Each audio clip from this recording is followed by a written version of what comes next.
Hi, Steve again. Yesterday I told you a little bit about Occam's Razor and how that is used when you need to cut through all of the obscurity and try to find the truth. And Occam's Razor is employed when there is more than one solution presented for a particular problem.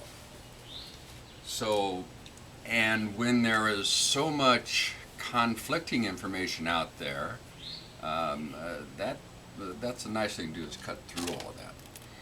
So I'd like to use Occam's Razor here, and let's address the problem of where this virus originated. Now there's one person answers that question and says that virus originated in Wuhan, China. And somebody else says, well, we don't know exactly where, that maybe the United States did that, and then it came to Wuhan, China. And that's where the epicenter developed then. And yeah, that's what happened. It was imported from the United States. Well, let's look at those two scenarios and see what Occam has to say about it. So Occam looks over here on this side and he says, hey, Steve, why do you think that the virus started in Wuhan? And I say, well, the first case reported was in Wuhan. It developed into the epicenter of the virus. It was the first city quarantined because of the virus. And it just makes common sense to me that with those set of circumstances, that's probably where the virus originated. And then Occam turns to somebody else and says, well, why do you think the virus originated in the United States? Well, there's a lot of different strains of this virus out there, and nobody really knows anything. And the wet lab might be it or not, but I think it would be in the United States, and they brought it to Wuhan. And then Occam turns to her and says, well, explain how that would happen.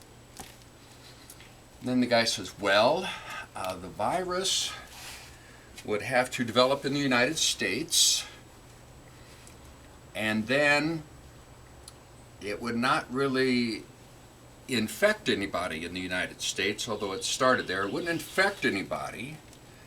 It would wait until it got on an airplane and somebody flew to Wuhan, and then they got off of the airplane and mixed with the people and spread the virus there, and then that's when it started. And this guy spread the virus, but he doesn't spread it back home. He gets back on the airplane, goes to the United States, and he goes about his business, and nothing ever shows there. It's like the virus doesn't like the United States to cause an epidemic. It really liked Wuhan. And I think that's what happened. The virus really liked Wuhan. Well, Occam is going to sit there and say, well, that's interesting, but you are going to have to expect us to believe a whole sequence of events that don't make any sense and have never been replicated before. Could someone in the United States have gotten a virus? Yes, they could have. But then why would it not affect all the people in the United States? Why did it have to go to Wuhan, then travel through Europe and Asia, and then finally come around to the United States and then decide that it wanted to infect people in the United States?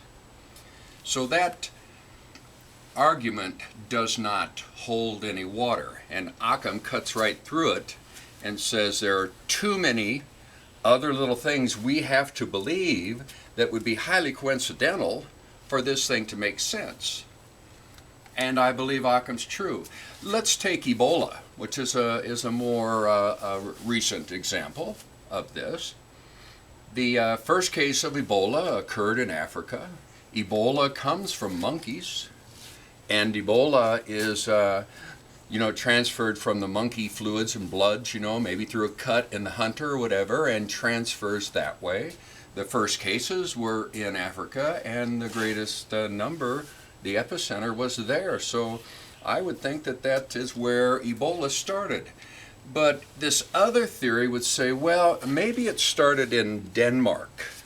And in order for it to start in Denmark, somebody in Denmark has to get in close contact with a monkey somehow.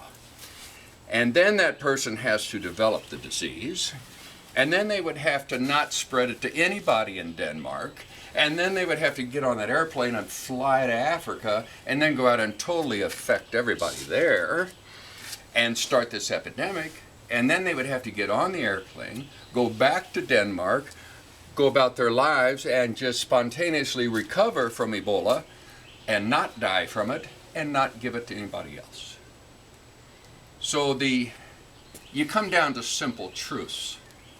And the simple, strong, irrefutable truth for me is that virus started in Wuhan, China.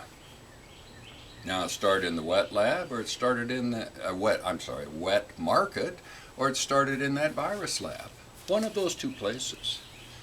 But when somebody says, well, we don't really know where it started, I'm going to call BS on that. Because there is no scenario that you can give me that anyone with an ounce of logic would think was reputable other than it starting right where all of the first things occurred. The first case, the first death, the first quarantine, the first epicenter. So, for me, I'm going on record. Virus started in Wuhan. Show me some definitive evidence would prove that it did not. So, thank you, Mr. Occam, and your razor. We'll use Mr. Occam's razor a couple more times. So, we'll talk about that later. Thank you.